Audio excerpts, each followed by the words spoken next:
So we've been talking about parameterizing curves, that is describing one-dimensional paths in three-dimensional space. And now we got to start thinking about what we're going to do with those paths. I know we've described a total of 2 paths, but that's just to get us started, to get us practicing describing one-dimensional paths in three-dimensional space. The most important part is the idea of parameterizing a curve with that vector parameterization. So what are we going to combine these with? We know that since this is calculus class, that integration is going to show up eventually. And so what kinds of things are we going to be integrating? Today, we're going to look at a new kind of function called a vector field. Here's how we want to think about it. Here's the change that we've had from the stuff we've done before. Always look at new math. Always look at the new stuff that you do in math as adding to the old stuff that you did in math. This is one of the complicated things about math. You have to remember all of it back to the beginning, because all we do is add more stuff on top.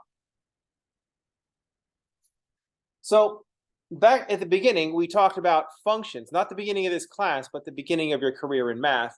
We've talked about functions that were scalar functions. To each point, we assign a scalar. Now, I wonder what we're going to do with these vector fields. A vector field is a function where the output is a vector. A vector field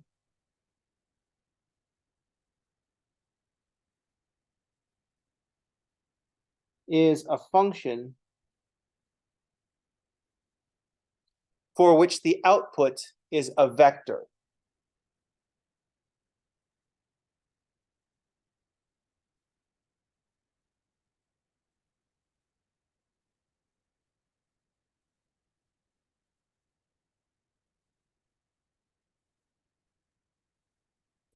A vector field is a function that assigns a vector to each point. So rather than just assign a magnitude to each point, we are assigning a direction to each point.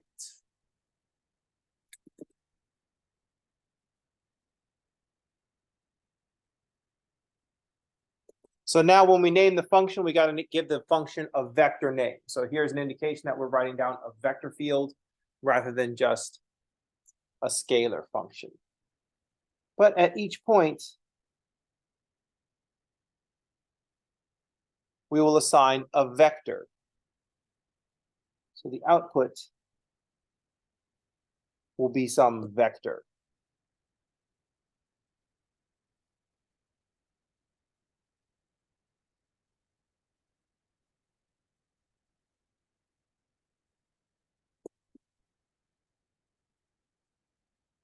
Here's a vector field in R3. At each point x, y, z in three-dimensional space, we're not just putting a magnitude, we're putting a direction. We have a vector. We can also have vector fields in R2.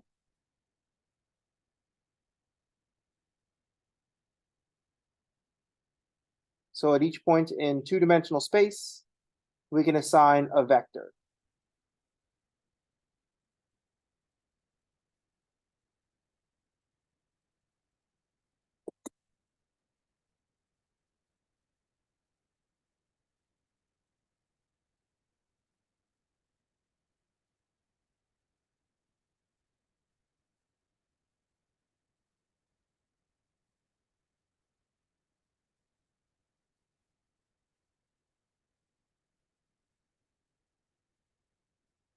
One of the difficult things that we're going to run into is what do these vector fields look like?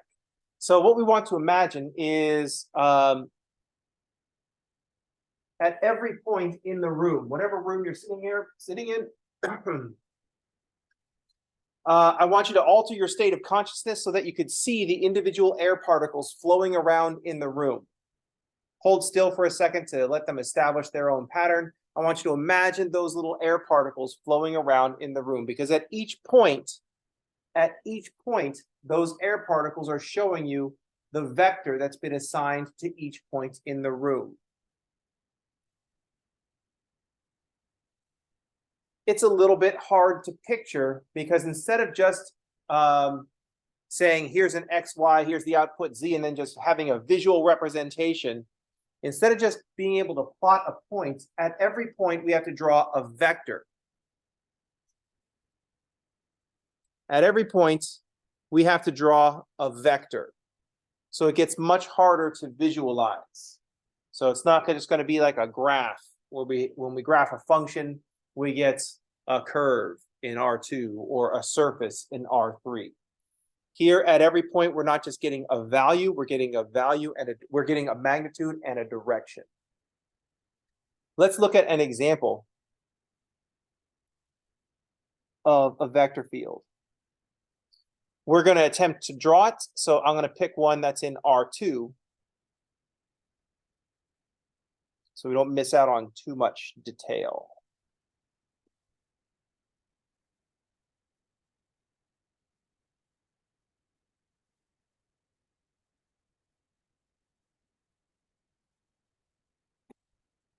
Let's do it this way.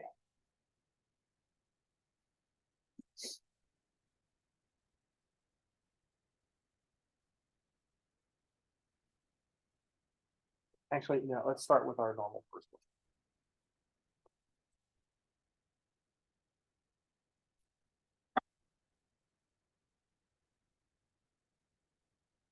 Let's start with a nice constant vector field.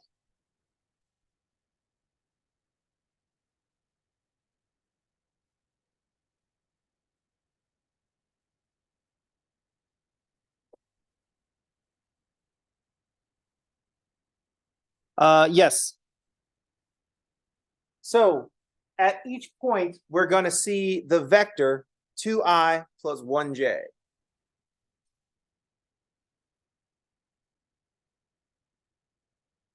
So at the point 0, 0, we see the vector 2i plus 1j.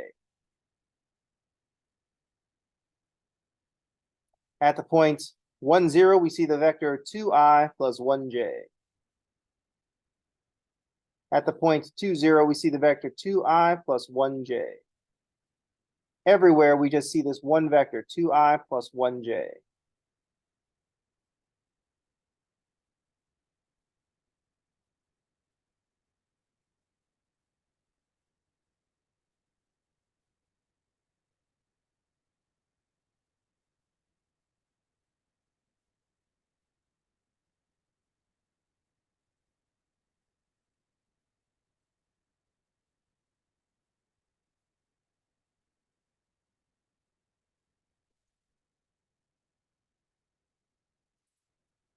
I was going to draw the axes and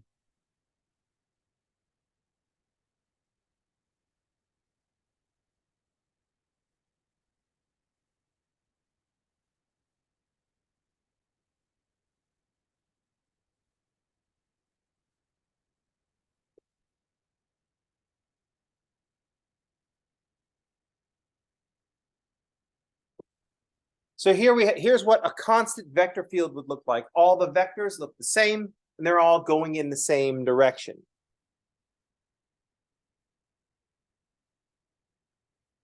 At each point, we have a vector. So we're not able to draw just like a curve or a surface. At each point, we have a vector.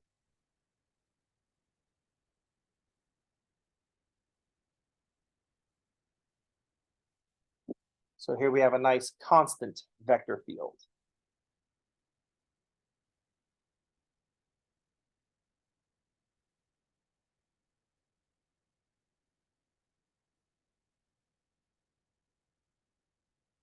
Always a good idea to get an idea of what about what your constant function will look like.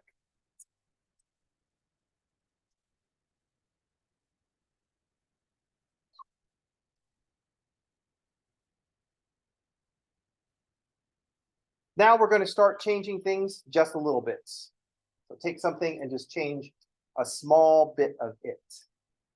So I'm going to take one of the coordinates or one of the components and make them variable. I'm going to make them variable in a very simple way. So let's make a vector field.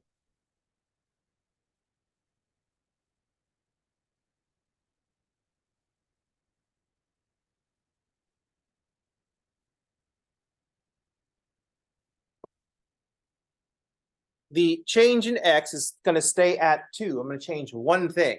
But now I'm going to have a variable for, instead of plus 1j, I'm going to say plus xj.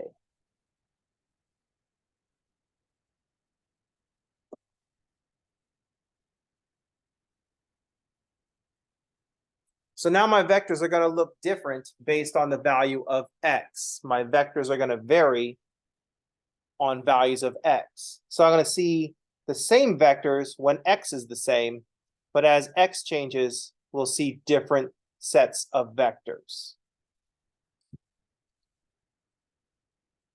So if I have a vector, let's say g of 0, 0,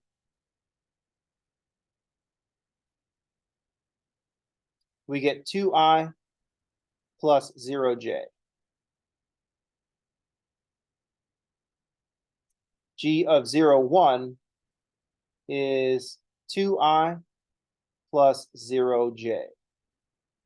Nothing changes when y changes. That's the point we're trying to make here. 0, 2, 2i plus 0j.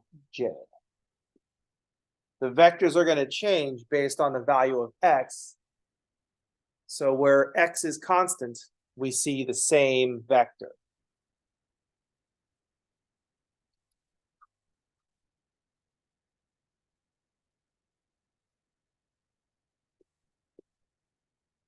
So on the x-axis,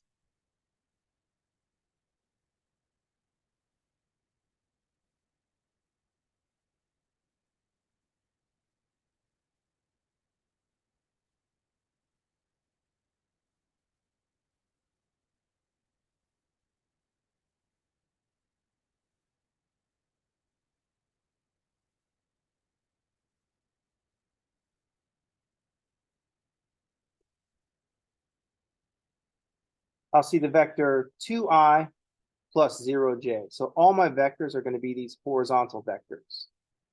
2i plus 0j.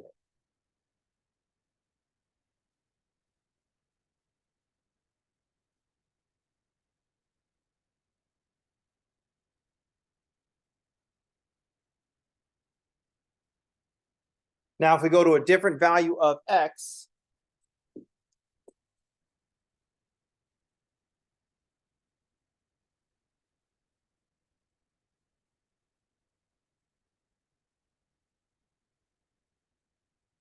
we'll see the vector 2i plus 1j. So g of 1, 0 will be 2i plus 1j. So at 1, 0, we'll see 2i plus 1j. And this will be the same at all these values of x.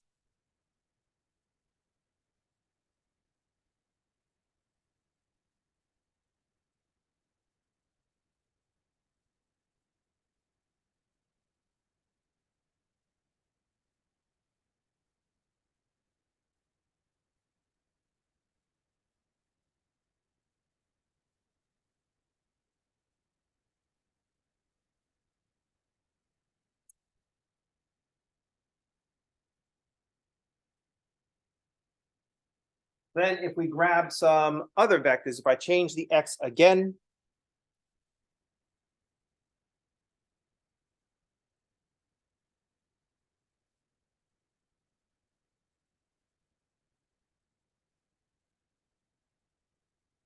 we see that our vectors are changing their direction based on the value of x. Based on the value, y doesn't matter, but changing direction based on the value of x. So here I've got the vector 2, 2.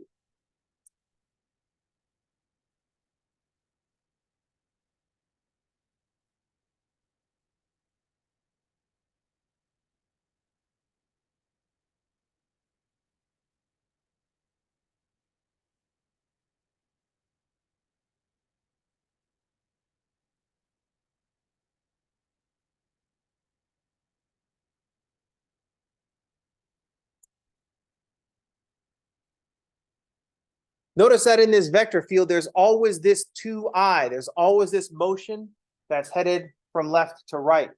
Always the motion headed left to right because of that 2i. But the xj is making the vectors bend depending on the value of x. Let's look at what's going on with some negative x dies. They're just going to be going the other way. Let's look at some vectors going in the other direction. So let's think about what's going on, let's say, at g of -1, 0. G of -1, 0 will have 2 in the x direction, -1 in the j direction.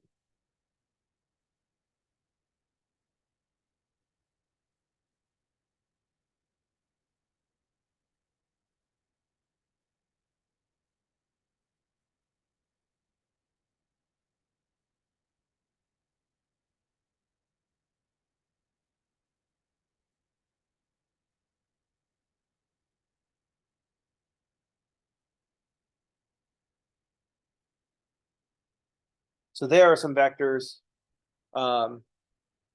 where x is equal to -1.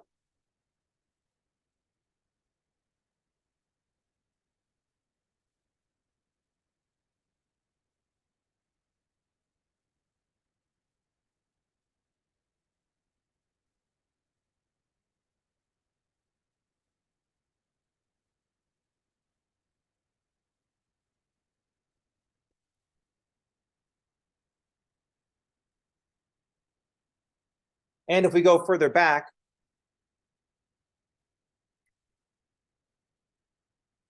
if we go to where x is -2,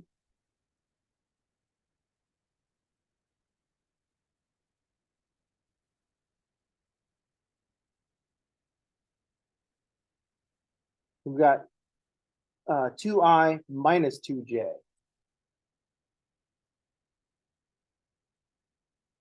And this will be the same at all these x values are.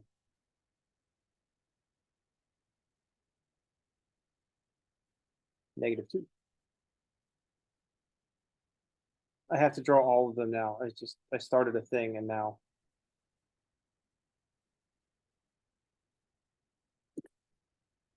As soon as I drew this and I drew these 5 vectors, Michael, that's gotta be too many vectors to draw. And then the other part of my mind was like, oh yeah, but you have to do it now.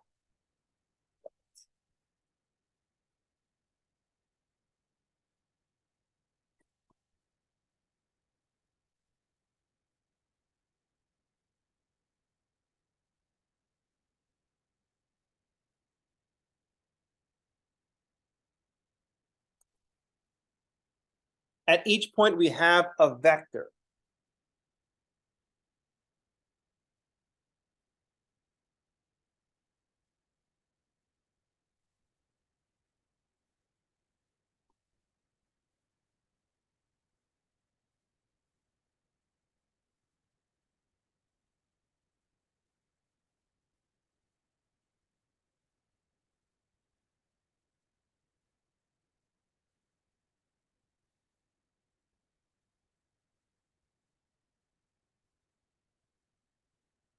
So when I wrote the vector field 2i plus xj, I was just coming up with a vector field. So the reason that I attached the x to the j component is that's what I wanted to happen. It's the same reason that when we first talk about functions, I said f of x equals x squared. I had to come up with some function. I wanted it to be nonlinear, so I went with squaring. It's just coming up with an example. So this is just an example of a vector field. We could draw a vector field, which actually is a great question. That's a great question because that's why I put the x here. Because I go, whoa, whoa, whoa, doesn't x go over there? Because I go, that's the x direction, but I'm changing the y component of the vector with the x coordinate. And I wanted it to be uncomfortable.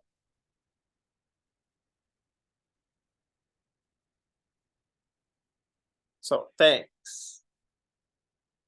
Happens every semester because I always do this. I put the x with the j component, even though that's not how they normally go, just so that we could mix things up. Another example might be to say, I could put the x with the I component, but then we might start thinking that that's the way it goes, but that's not the way it goes.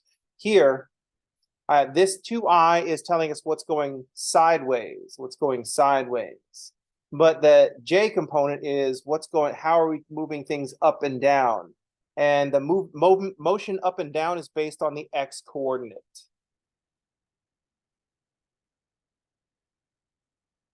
So when we're looking at this vector field, we see a much different flow than we had in the vector field with a constant vector field. We see that if I dropped, yeah, go ahead and unmute yourself if you have a question. Yeah, hi, Professor. Okay, another question that I have is, so for example, for every single function that you drew, like I'm noticing the argument. So for example, it's 0, 0, 0, 1, 0, 2, 1, 0. So you answered my first question, which is why the x is attached to j. But I also noticed that you're not using, basically 2 is still a constant on the I component. What are we doing with the other argument on vector g? So those were basically, I had two parts. So you answered my first part. Now I'm wondering about the second part. Got it. I see. So notice that the 0, the 1, and the 2, these are the coordinates you're talking about, right? Yes. So notice that when we're looking at the y coordinates, we look at our function and we see, where do we put the y? Nowhere. So that's why I kept wanting to write multiples of these, because the x component is changing what we're looking at. If the x component stays constant, then we get the same vector. The y component, no matter what the y component does, since there's no y, no place to put the y in our function, this y has no effect on what the vector looks like. But wasn't from what I wasn't isn't I normally x and j is normally y? I guess that's the reason why I'm getting confused. It is. I is the x, what's going on in the x direction. J is what's going on in the y direction. The coefficients of I and j, that's a function made up by me. I just made that function up. Got it. Understood. How we that's the function saying, here's how we assign vectors in this function. We take a look at the location here at 0, 1, and we do 2 in the I direction plus whatever the x is in the j direction. Got it. Okay, that's it. Thank you so much. No problem.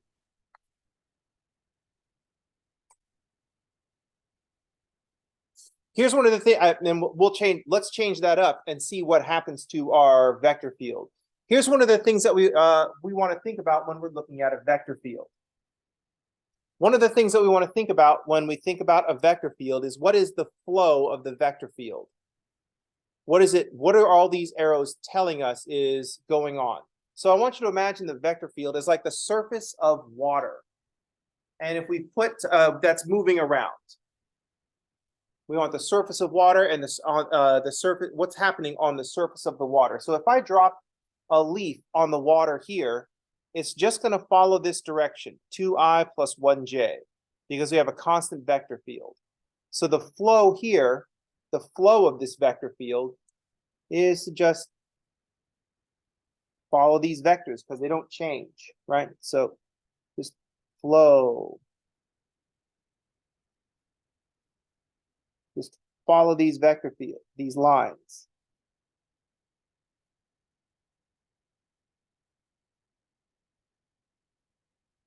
Flow is what would, if this is the surface of water, what would happen if we drop a leaf on the water?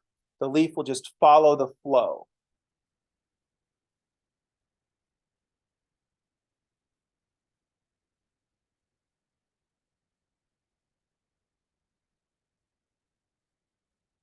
So rather than have a graph like a scalar function, a vector field will have some kind of flow to it. Let's imagine what happens if we drop a leaf here. If we drop a leaf here, it's kind of flowing in this 2i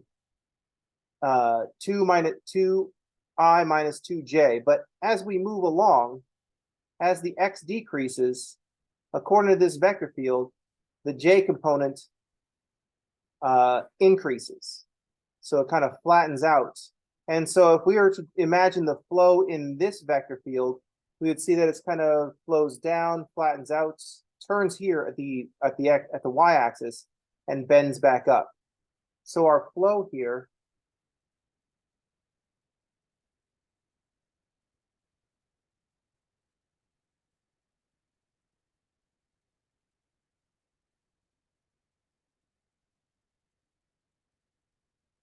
looks like it's going to bend down. We just follow the arrows, kind of just generally follow the arrows. we're going to get this picture. We're going to get this flow through the vector field.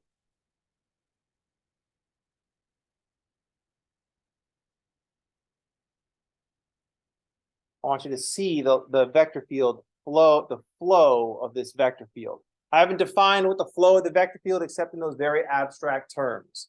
Here's some water. I don't know why the water is doing this, but the water is doing that. That's all that matters. Making the water do this, that's a problem for fluid dynamics.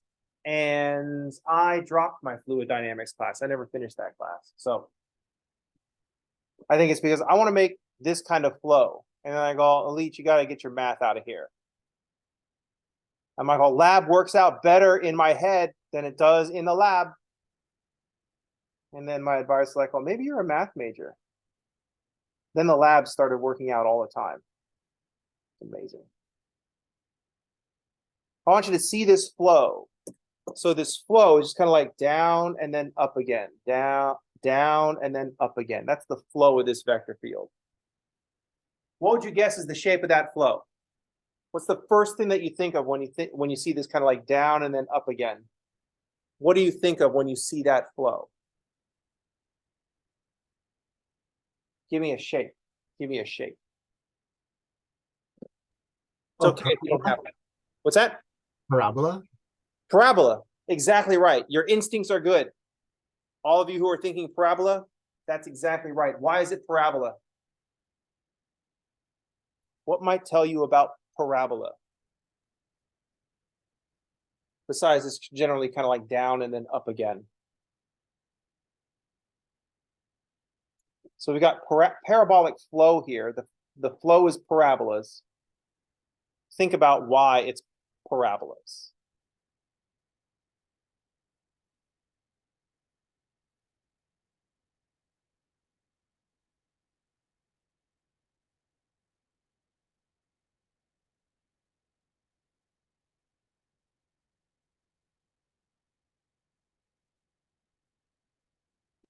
I want you to think about recognize that the flow looks like parabolas. I want you to see the parabolas in this flow. Then I need you to think about why. The reason that I need you to think about why, because we have come across the first question that I'm not going to be answering today. So yes, this is parabolic flow. I need you to think about why this is parabolic flow. What's going to make the flow lines for this vector field a parabola? And let's change it up. I think because like if you look in the center, kind of like where the origin is, I don't know, it's just a guess. So I think it's like your teal arrows. That's like that's when slope is 0. And so I don't know, it's just like so decreasing slope 0, then all of a sudden slope increasing. That's just my guess. That's great. Yeah, that's an observation, because here that's what's giving us this down. The arrows are pointing down, then they go flat here at the y-axis, then they point up again. So yeah, that's what's giving us parabola energy. That's what's saying parabola to us. That's why this is speaking to us in parabolas. Now what we want to do is take what's going on at every point and seeing, will that always give us a parabola? If I drop the leaf at this point here, -2, 2, would it follow this path and make a parabola? It certainly looks like it, but we want to find some mechanical reason for that to be the case. Our intuition is telling us something. Our intuition is telling us the flow is a parabola. That's excellent. Our intuition is telling us something, but now we need to jump in and figure out, how can we verify that with some mechanical operations? How can we resolve that intuition with the mechanics? Because something very mechanical is going on here. At each point, we have a direction to go. At each point, we have a direction to go. So how is this direction leading to this shape? That's what we want to think about. Think about direction.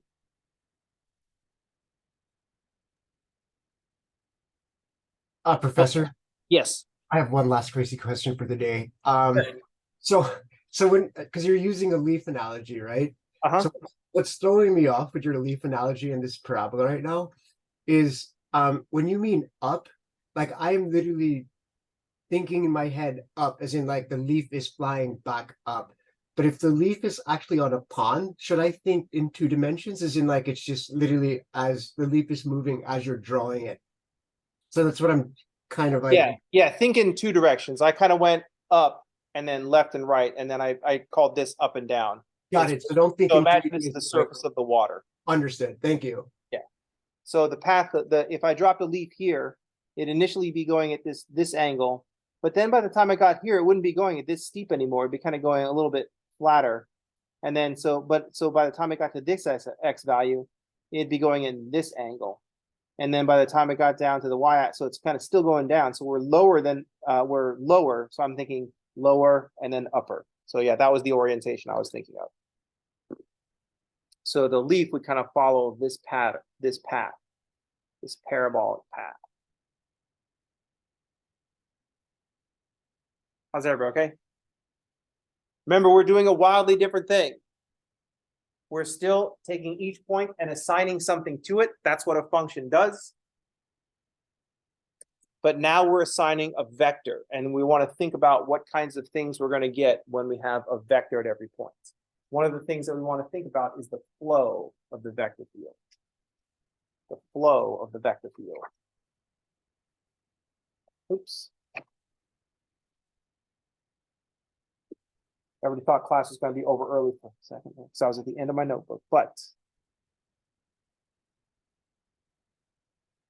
never fear. There's always more pages.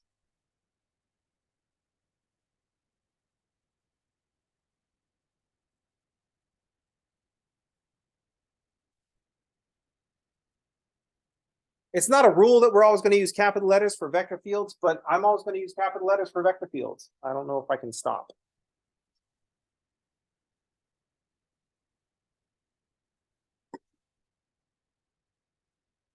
Every time I try to use a lowercase letter for the name of a vector field, it looks weird to me. I don't know why.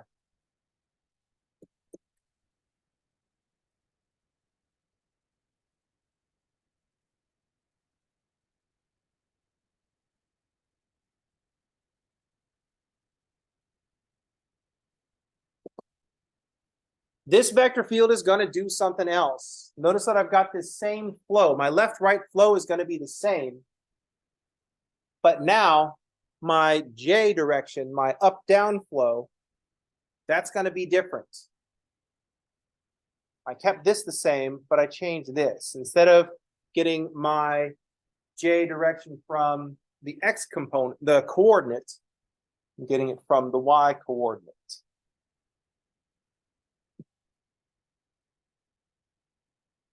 And let's just grab some points. P of 0, 0 is 2i plus 0j.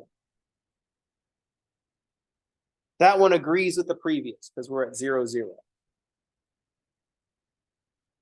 Now, if we change to say P of 0, P of 1, 0. So I'm going to do the same kind of change. Should I do the same changes? I'll do the same. I can't decide if I want to keep the colors going this direction or just switch the colors going this direction because this whole thing switches direction. We're going to get this.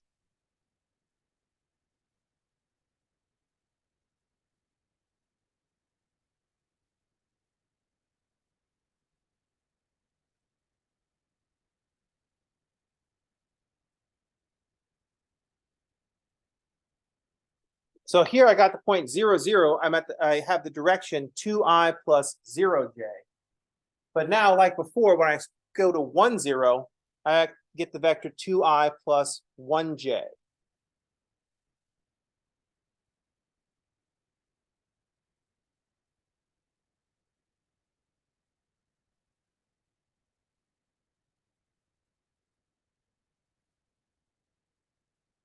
So at 0, 0, I'm going to draw the vector 2i plus 0j.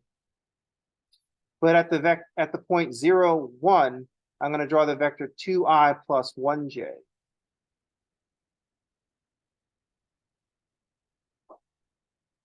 These are going to be too close together.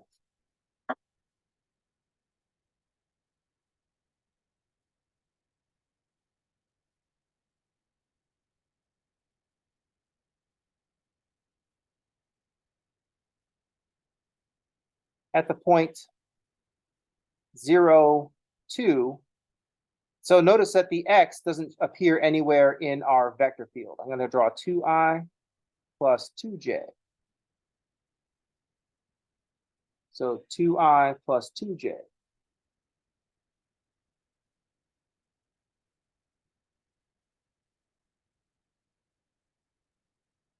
Now we see that things are changing in the y direction. So I'm going to draw some of these vectors below. So I'm going to look at what's going on down below the x-axis at 0, -1.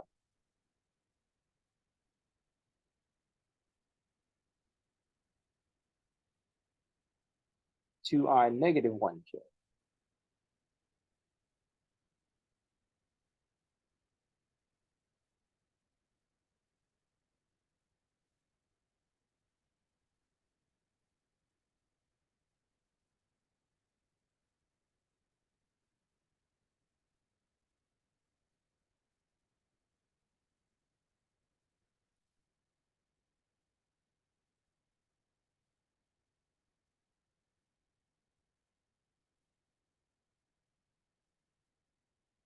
So now we see that instead of being everything the same on these constant values of x, now everything is going to be the same on constant values of y. Here the y is controlling our vertical changes. So if I scoot over one, let's say to this point here, and look at what's going on p of 1, 0. 2i, because that's nice and constant. I'm still going to have this general flow from left to right at this constant 2i, but my y component is back down to 0, so plus 0j. So here I'm going to draw that same vector. These have the same y value, so I'm going to have the same vector. So if we're predicting,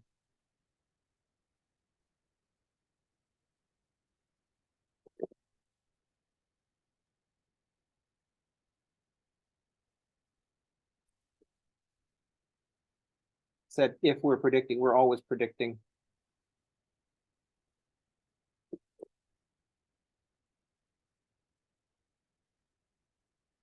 But now let's look at what happens when we vary our y's.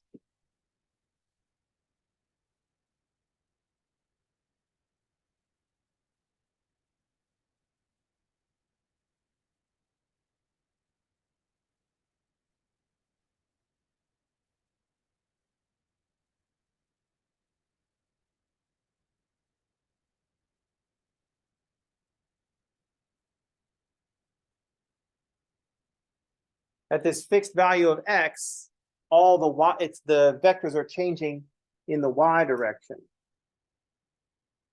It's the y coordinates that's telling us how much up and down to do, because we've written down a different vector field.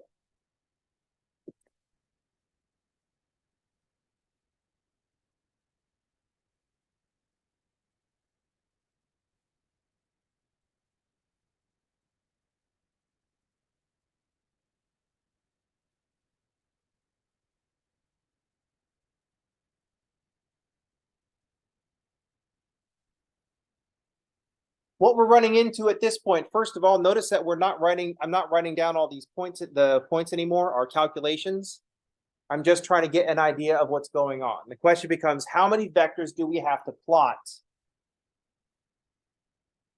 And the answer is just like how many points do we have to plot when we're learning to draw functions?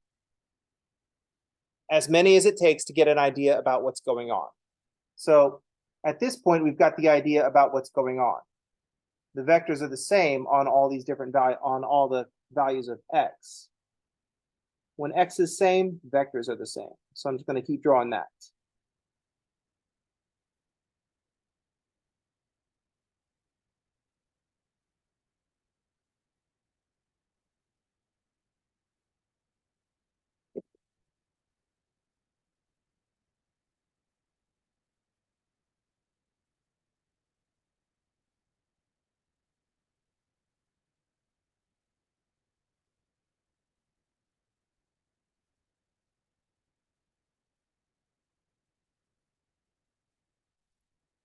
So now here is what our pond is doing. This is a different pond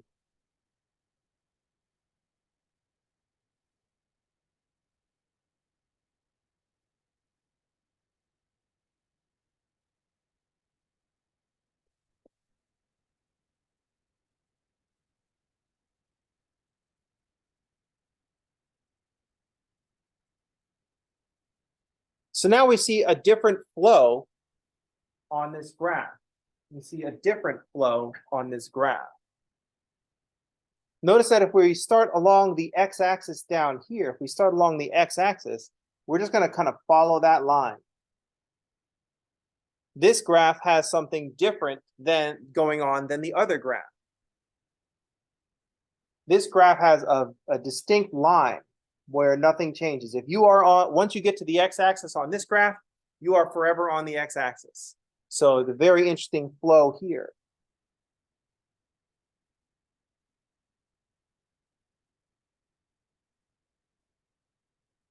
But now if we think about the rest, the vertical change of the flow, that's based on your y-coordinate.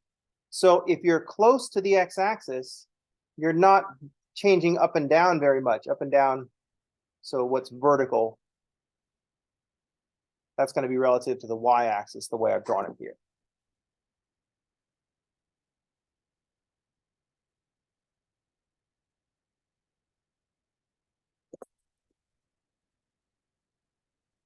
So here, we get a steeper flow when we're further away from the x-axis. So here our flow is kind of going away from the x-axis, kind of like spreads out from the x-axis. Even though it doesn't look like we've changed the vector field that much, it looks like we've completely changed what the flow is doing. Because we're always flowing this way, from left to right because of the 2i, but now this yj is giving us different flow lines. If I start here, for example, I'm kind of moving up. But if I move up, I'm going to have a steeper flow line, as the flow line is flat at the x-axis, and then as y moves up, the flow line gets steeper.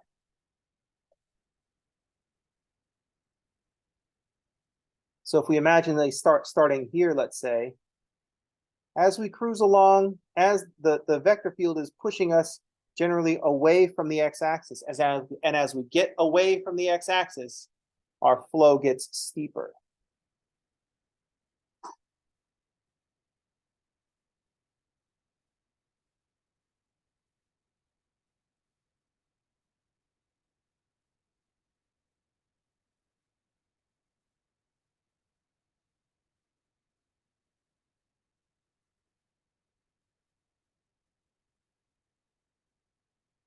If we think about going backwards, as we get close to the x-axis, our flow lines will get flatter. Now, if we look at the other side of the x-axis, something different is going to happen. So by the time we get to the y-axis, we should be going up this slope of a half. By the time we get here, slope of a half. Oops, sorry.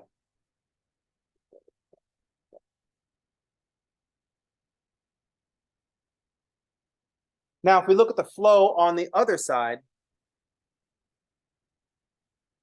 the vector field is going to pull us away from the x-axis. So the flow, as we go from left, as we imagine going from left to right, the flow is pulling us away from the x-axis.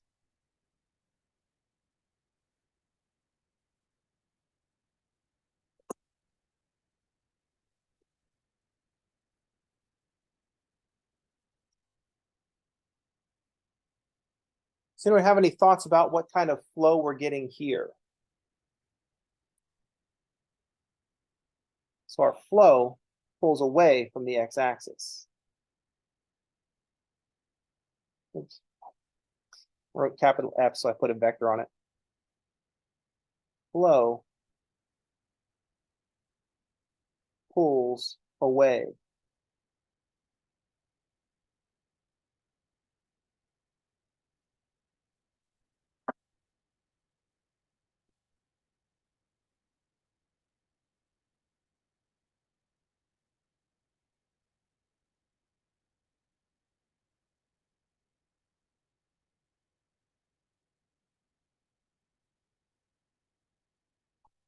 Our flow is pulling away from the x-axis. So think about what kind of function is going to give us that shape. Think about why that kind of function is going to give us this shape.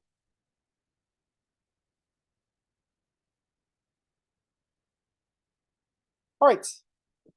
Think about the flow of a vector field. Now, as you walk around, I want you to see the air particles, because that's a vector field. Because at each point, those air particles are going in a direction. They're telling you what the vector is at each of those points. Now, this is continually changing. I know this skyline, so the wind comes off the ocean pretty strongly in one direction. But imagine what the wind is doing. Imagine those little arrows coming towards you. But as they get closer to you, they have to go around you. And so imagine the vectors bending around you, little arrows going around you. Imagine the flow of the air or the flow on the surface of a pond. That's going to do it for today. I will see you all on tomorrow. No, I will see you all on Friday. I'm not going to be here tomorrow. That's it for today. I'll see you all on Friday. Everybody have a good day, and thanks for playing.